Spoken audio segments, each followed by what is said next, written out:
Bertemu Fir'aun. Sobahul Khair, selamat pagi dunia. Matahari hangat dan bumi hijau dengan langit nitrogen biru yang ternama.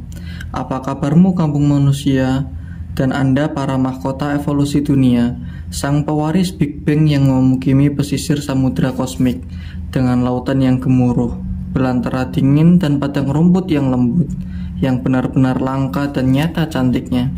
Apa kabarmu semua?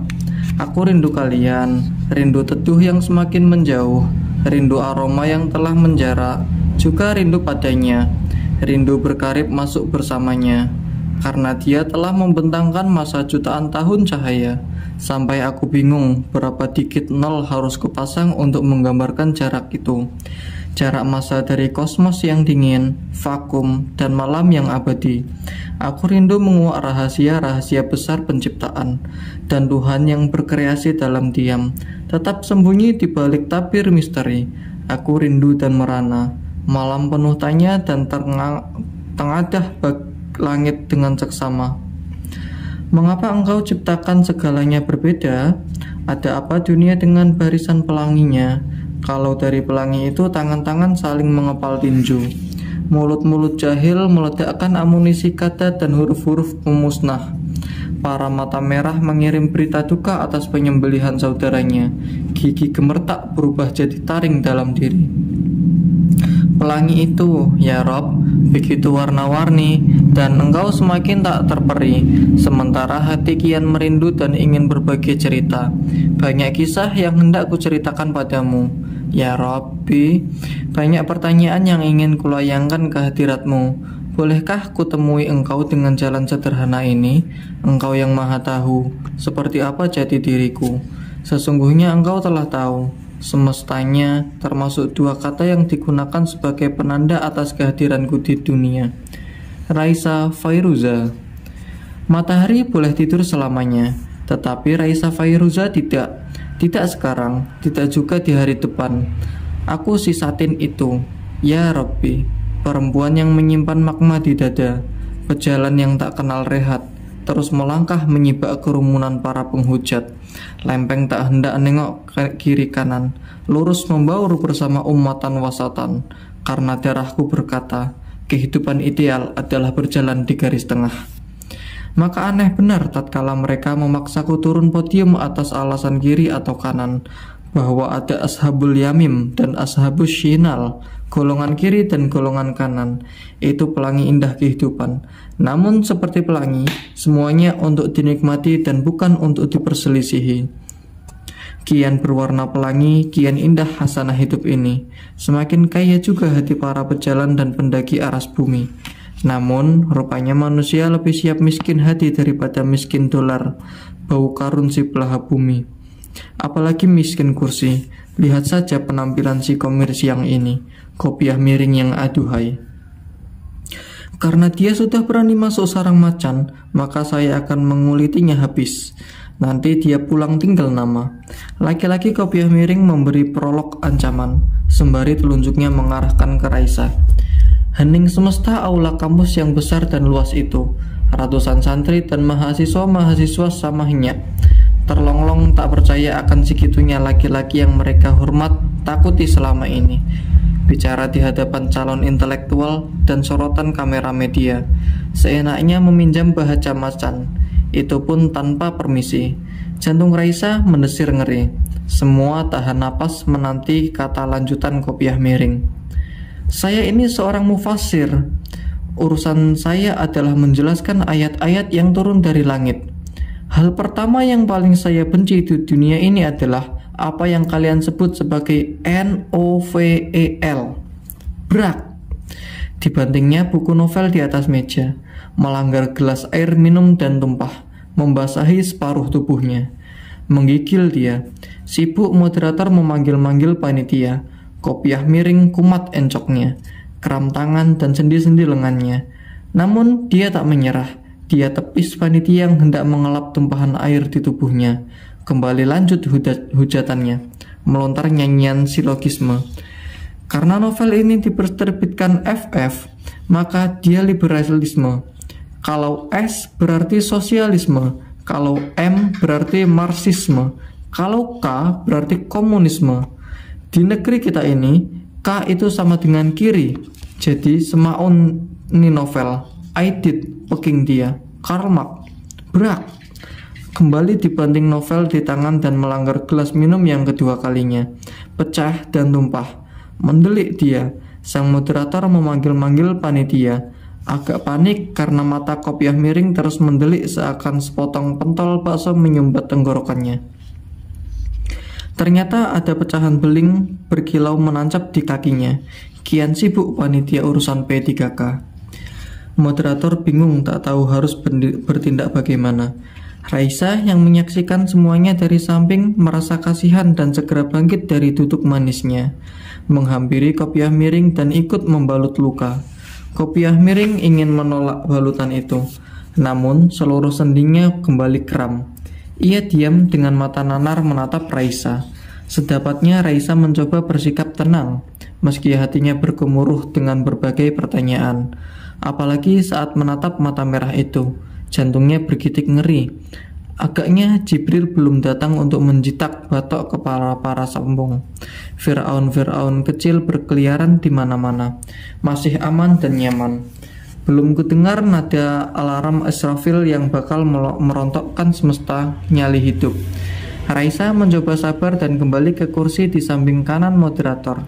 Diminumnya 2 teguk air putih untuk meredakan gejolak takut dan amarah. Raisa merasa sendiri tak berteman. Dikepung sekian mata tajam menghujat dirinya tanpa ampun, seakan berada di depan macan yang siap mencakar tubuh dan jiwa hingga ludes tak bersisa, seperti kopiah miring melakukan agitasinya. Rabbi shrah li sadri wa yassir li amri wahlul 'uqdatam min lisani yafqahul qawli. Berulang kali ia gumamkan munajat langit, suntuk runduk kehariban pertas soal, berharap ketenangan jiwa dan kefasihan lidah segera menghampiri serta dimudahkan urusannya oleh Yang Maha Menaklukkan, Yang Maha Melapangkan, Ya Qahar, Ya Basit. Akan halnya kopiah miring, karena merasa telah menggedor kembali urat-urat di lehernya, dia kembali mendesingkan sniper kata-kata dengan lidah mautnya. Tentu dia pakar benar urusan balaghoh, retorika sejak zaman bahula. Tak terkecuali anak turunannya yang bernama Ilmu Bayan, Ma'nani, dan Batik. Meski minat akhirnya bersuntuk di bidang tafsir. Anak-anakku semuanya, jangan percaya dengan satu huruf pun dari buku terkutuk ini. Dari A sampai Z, isinya hanya rantaian kufur demi kufur. Siapapun yang membacanya, saya khawatir akan jadi kafir seperti tokoh-tokoh dalam buku ini. Tak dinyanya, tiba-tiba terdengar nada koor menyahut serempak. Hu. Kopiah miring hanya sekejap, lalu bangkit menambahi analisis jitunya terhadap buku kafir di genggamannya. Seakan pakar sastra, kritikus terkemuka, kata-katanya merajalela semena-mena. Bahkan sejatinya kritikus sastra pun tidak sebegitunya. Ini judulnya saja Perempuan Batu Nilam. Padahal yang pas sesuai isinya harusnya berjudul Perempuan Balu Arit. Nah, itu baru judul yang pas. Respon nada koor kembali menyahut serempak. Hu. Tangan para mahasiswi gebrak-gebrak meja. Para santri juga geram, kecewa pada kopiah miring yang selama ini dipujanya. Ternyata siang ini sama sekali tak bijaksana sebagaimana harusnya. Kalau Plato minum pil kematian dengan hati rela, kopiah miring memuntahkan pil itu di hadapan santri dan mahasiswanya.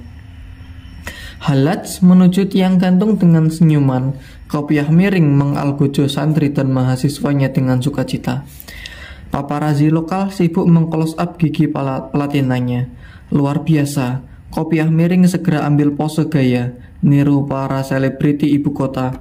Tak sengaja saat nengok ke arahnya, saking geli dan merasa kasihan juga, tak tahan Raisa untuk tidak tertawa, meski agak sumbang. Oh dunia renta, selangit-langitnya terbang, jika ditakdir jatuh, akhirnya nyungsep juga ke turang hitam. Menanggapi respon para mahasiswa dan santri-santrinya, kopiah miring cepat merendah nada. Sebentar. Saya kan baru sampai koma, belum ke titik sesungguhnya. Sabar dulu. Kalian ini seperti sudah lupa saja. Innallaha ma'as sabirin. Aneh. Nada rendah dari kalimat bujukan itu tidak lagi menyentuh ke hati yang luka. Kembali audiens merapal koor. Kopiah miring gelagapan. Maju kena, mundur pun kena. Namun keras hatinya kian batu dan membaja. Kepalang tanggung, pikirnya. Kini dia menyerbu dengan lebih gerang, menaikkan urat nyali ke nada yang lebih tinggi. Dia si pengarang yang katanya masyhur ini mungkin lupa tak kenal Tuhannya. Melalui jari-jari lentiknya itu, dia memalu Tuhan dan mengarit Rasulullah Shallallahu Alaihi Wasallam. Mendengar kata Rasulullah disebut, audiens menyahut Shallallahu Alaihi. Raisa merasakan jika kopiah miring sedang menengok ke arahnya dan mencari-cari bukti dari lembaran buku sejarah. Girang betul dia, nemu kenyataan dan segera berseru.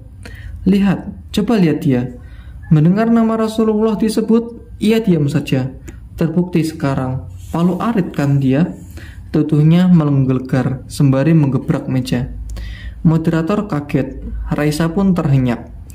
Pembanding satunya yang asli kritikus sastra hanya bisa mengelus dada. Kembali paparazzi memutar-mutar tombol zoom. Dua wajah dibidik close up. Tak berteman di sarang python sebesar glugu.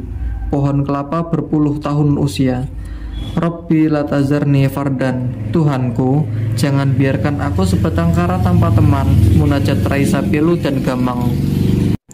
Rabbi srohli soderi. Beri aku keteguhan ya Rob. Terus saja Raisa melafal doa Musa di hadapan Fir'aun yang perkasa. Seakan dunia dan isinya dia punya. Bahkan dia tahu isi hati manusia, hingga dengan mudah menghukumi si A kafir, si B majnun, si C miring, dan si D tegak lurus.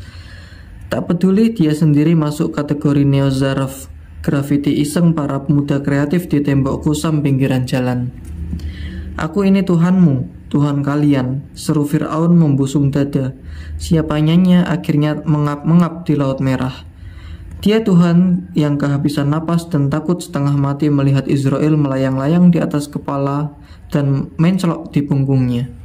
Membetot ruhnya inci per inci, diulur lagi, ditarik ulang, diulur tarik seperti menyeduh teh tarik, hingga kelojotan segenap adanya, mengagetkan laut dan ombaknya yang istirahat. Tiba-tiba tsunami melanda, tsunami jiwa dan raga melahapnya. Lunas terjunam hingga ke dasar jahanam. Sementara Musa tengah dijamu manna dan salwa. Moderator yang sejak awal memihak dan kurang paham makna kata moderator, terlihat bingung harus bersikap bagaimana. Akhirnya memberi waktu kepada Raisa untuk bicara, karena tengah untuk sulit mengingat kembali nama dan salwa yang tengah dinikmati Musa. Raisa kaget mendengar namanya disebut. Sebisa mungkin dia mencoba untuk menggenggam mikrofon. Dengan bismillah lalu melafal kembali doa tenar Musa alaihissalam. Raisa mengucap salam pembuka. Suaranya terdengar bergetar. Namun tak lama vokalnya menjadi mantap dan semakin mantap seiring ketenangan yang mengalir dalam dada. Menyapa seluruh yang hadir lalu mengungkap salam sepenuh cinta, terkhusus untuk kopiah miring yang telah menggerus jiwanya, seperti buldozer menggerus rumah para miskin papa untuk pelebaran plaza. Kini kita hidup di suatu masyarakat yang tidak pernah siap dengan kritik, kata Raisa. Saat dipuji kita senang, jika diberi mimpi kita menjadi-jadi. Namun sekalinya dikritik langsung marah kebakaran jenggot. Padahal kritik adalah tanda cinta.